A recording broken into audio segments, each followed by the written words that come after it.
As Dores da Alma, de Francisco do Espírito Santo Neto, pelo Espírito Hamed. Culpa 3. Viver em paz com nossa experiência sexual atual, valorizando nosso aprendizado e, em tempo algum, culpar-nos ou atribuir culpa a alguém. A sexualidade é a área em que a culpa mais floresce na sociedade.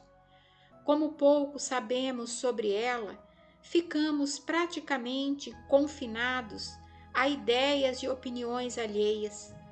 Nossa limitação na compreensão dos outros seres humanos se deve ao pouco ou quase nada que sabemos sobre nós mesmos, ou seja, ao desconhecimento de nossa sexualidade. Por isso é que temos dificuldade de admitir a diversidade de sentimentos e emoções afetivas e sexuais. Confundimos constantemente a nossa habilidade para o sexo com a nossa capacidade sexual. Por acreditarmos saber distinguir a diferença biológica entre o macho e a fêmea, julgamos conhecer tudo sobre o conjunto dos fenômenos sexuais que se podem observar nos seres vivos.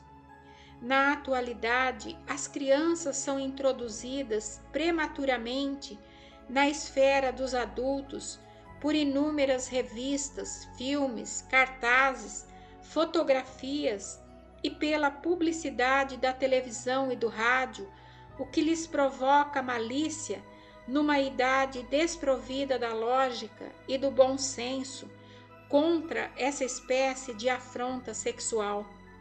Desde cedo, os ensinamentos de valores éticos e morais deverão ser ministrados aos menores para que eles possam absorver inconscientemente, através dos gestos, atos, ideias e palavras dos pais, tudo o de que necessitam para formar um padrão normal, psicossexual e emocional. Orientar, a nosso ver, não é a mesma coisa que educar. A educação sexual é assimilada basicamente na experiência de vida no lar, traz a marca ou o caráter distintivo e particular dos pais. Já a orientação sexual engloba métodos de ensino, informação e notícias transmitidas e ou aplicadas à criança pelos parentes, religiosos, professores, psicólogos, médicos e outros profissionais especializados. Ainda que os pais não tenham fornecido intencionalmente educação sexual aos filhos, mesmo assim, as crianças formaram hábitos, conceitos e ideias sobre o sexo, absorvidos no dia a dia da vida familiar, nos mais diversos exemplos que recolheram dos atos e crenças dos adultos.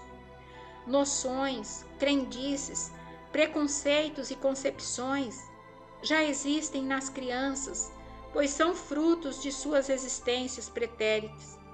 Além disso, somam-se à sua bagagem espiritual as ocorrências e aprendizagem da vida atual.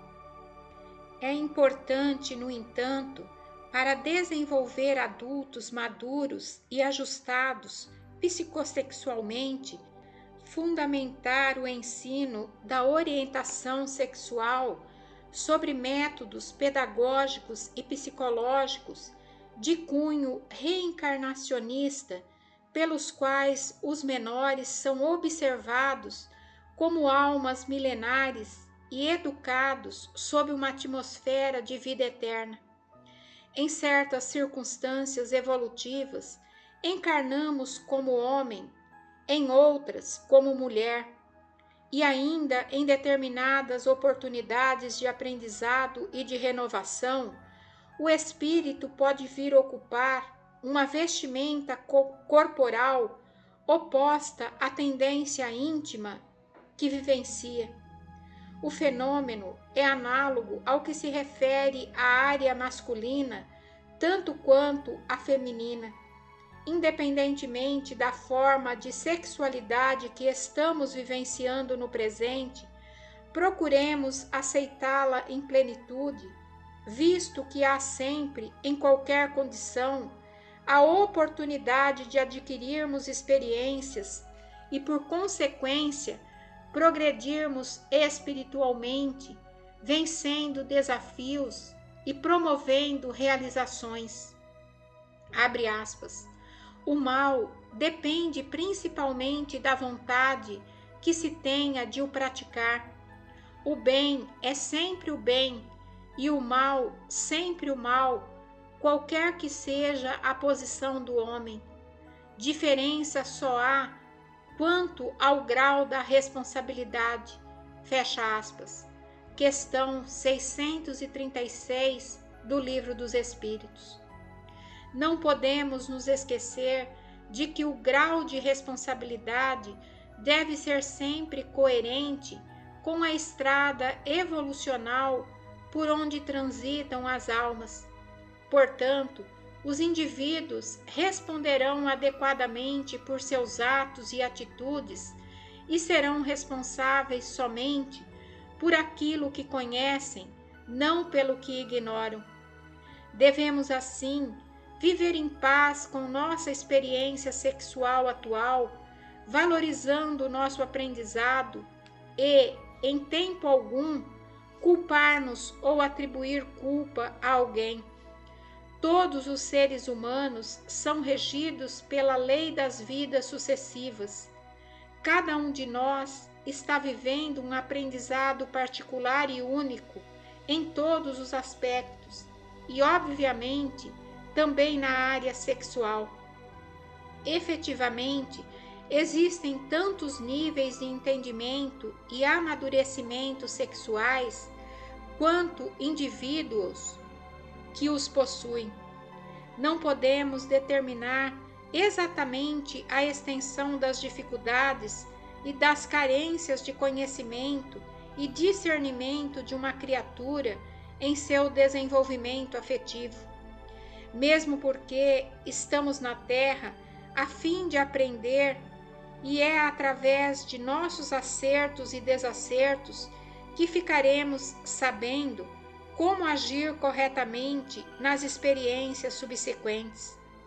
Podemos julgar a promiscuidade sexual moralmente errada, mas não podemos julgar o indivíduo promíscuo por desconhecermos sua necessidade evolutiva e seu coeficiente de maturidade.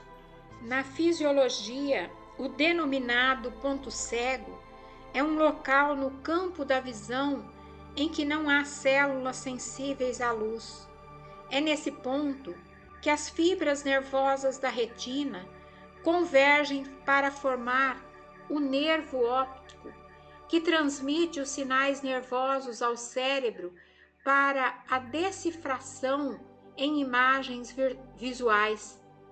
Transportando o significado deste termo fisiológico, ponto cego, para a área psicológica, poderemos fazer uma analogia entre esta lacuna em nosso campo visual com nossa falta de visão íntima para ver as coisas como realmente são.